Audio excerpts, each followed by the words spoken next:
Ready start. दूषित पाणी असलेल्या गंगा आणि यमुना या नद्यांचे शुद्धीकरण करण्याचा विचार गेली 10 वर्षे विविध पातळीवर होत आहे.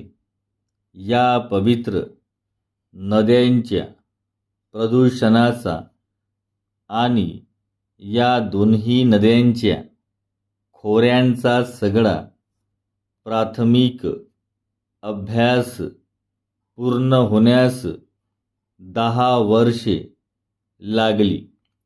एवढे हे काम गुंतागुंतीचे होते.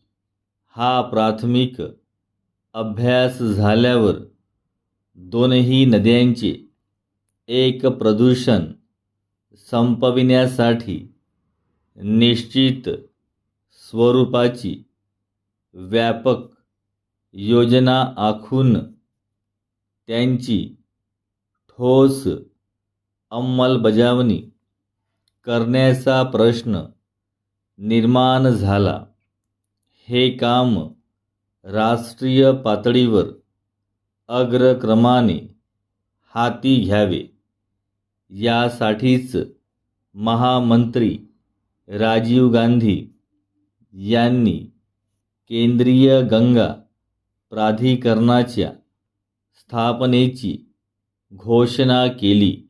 परिच्छेद गंगा नदीच्या पाठोपाठ देशामधील इतर 14 मोठ्या नद्यांच्या पाण्याच्या प्रदूषणाकडे असेच 2 लक्ष दिले जाणार आहे. या 14 नद्यांच्या प्रदूषण अभ्यासाला सुरुवातही झाली आहे. शेवटी संपूर्ण देशात सर्वांना स्वच्छ पिण्याचे पाणी मिळावे यासाठी राष्ट्रीय शुद्ध पाणी व्यवस्थापन मंडळ स्थापन केले जाईल असे दिसते. परिच्छेद पुणे जिल्ह्यातील मुळा, मुठा, इंद्रायणी, करहा या नद्यांच्या पर्यावरणाचा प्राथमिक अभ्यास याच दृष्टीने पुणे विद्यापीठाने हाती घेतला आहे.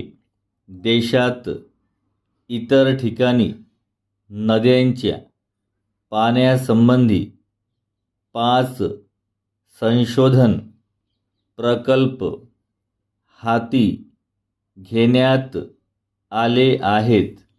गंगा नदी प्रदूषणातून मुक्त करण्याची योजना आखण्यापूर्वी या नदीच्या खोऱ्यातील 19 विद्यापीठांकडे प्रदूषणाचा व्यापक अभ्यास करण्याची जबाबदारी सोपविण्यात आली व दर्जा तपासण्यासाठी 120 केंद्र स्थापन झाली आहेत.